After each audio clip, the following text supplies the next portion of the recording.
अब हम स्टार्ट करते हैं रेस के साथ। तो ये जैसे एक एग्जांपल लेते हैं जो कि हम पहले कर चुके हैं कि कैसे हम डाटा टाइप्स के साथ या डिफरेंट वेरिएबल्स के साथ प्ले करते हैं। तो ये मैंने 3 वेरिएबल्स ले लिए और इनको मैंने प्रिंट करवाया। ये आपको पता है कि वैल्यू डिफ़ाइन कराने का एक तरीका है कि ए की वैल्यू 1, बी की वैल्यू 3, सी की वैल्यू 4। तो ये मैंने सी आउट ए करवाया, next line B and then सी।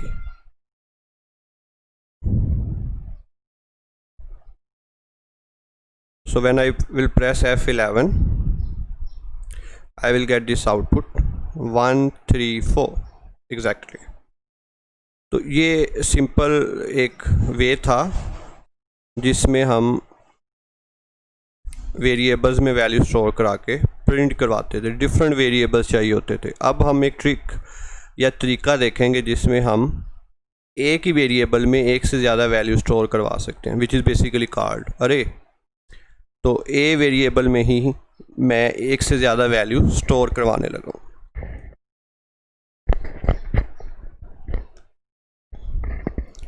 सो ए में वैल्यू प्रिंट करवाई, सेव करवाई 1 3 4 the same values which were previously stored in ABC। इसकी ये लेंथ है कि कितनी अरे आप रखना चाह रहे हैं, जो मैंने 3 लेंथ की फ़िलहाल रखी है। उसके बाद आप उसका कोई पर्टिकुलर एलिमेंट भी प्रिंट करवा सकते हैं। For example I print A2 से मुराद है अरे का सेकंड एलिमेंट, और ये ब्रैकेट्स जो हैं यहाँ पे दूसरी आएंगी, ठीक है। ये वाली ब्रैकेट्स आप इस्तेमाल करेंगे लेंथ के लिए, larger one, and for the values the middle one. Okay, so ये 4 आ गई। Isn't it should be other than 4। ये देखें जो मैंने अरे डिफ़ाइन की उसमें 1 3 4 था। 4 तो थर्ड पोजीशन पे नहीं था, नो 4 सेकंड पोजीशन पे ही है। क्यों?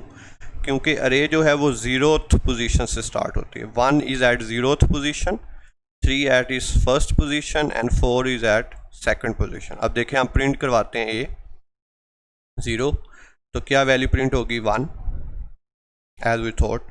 और अगर मैं A3 प्रिंट करवाने की कोशिश करूं, 3 तो है ही नहीं, यानी थर्ड पोजीशन पे कोई एलिमेंट नहीं है। So what will he print 0, क्योंकि उसे कोई वैल्यू मिल ही नहीं रही उसको प्रिंट करवाने के लिए। So he took up a 0, the garbage value. So this is how the array works.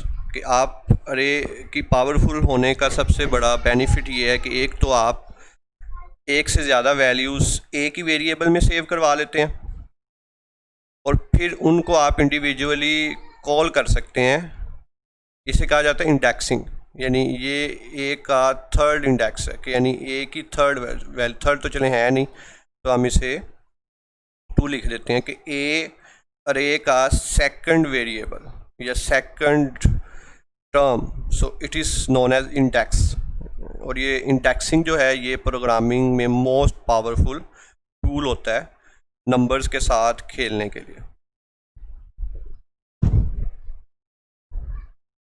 अब नेक्स्ट हम इसे मूव करते हैं, हम अरेज के साथ मज़ीद प्ले कर सकते हैं। मज़ीद प्ले क्या हो सकता है कि हम सारी अरे को प्रिंट करवाएं। Maybe I wish to print all the array.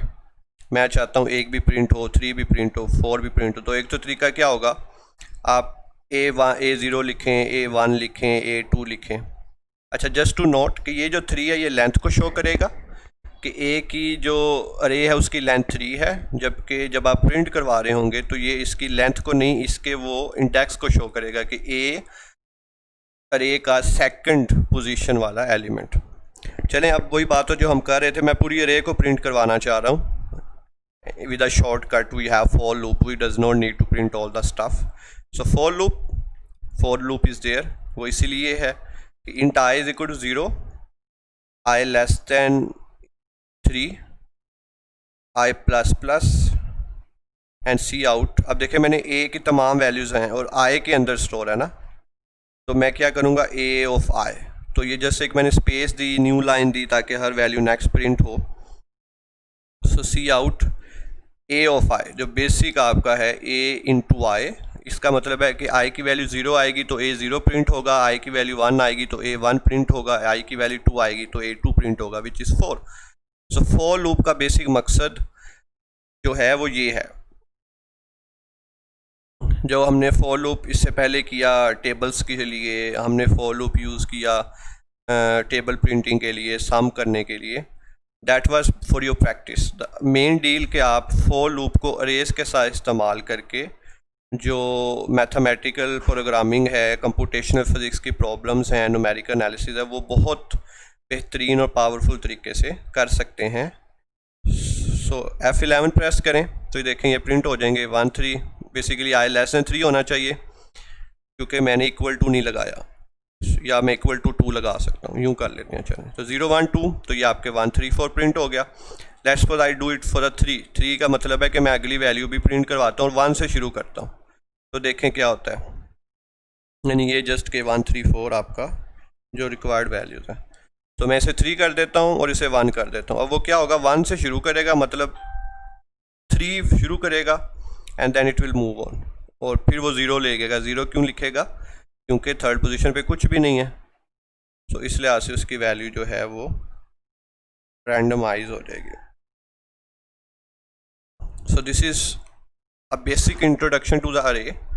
हम इसे मज़ीद आगे भी करते हैं, लेकिन ये बेसिक है और इसको आप प्रैक्टिस करें। हम अपने जितने भी प्रोग्राम्स हैं इसके साथ ट्रांसफॉर्म करने की कोशिश करते हैं, but do practice and it's very necessary for you.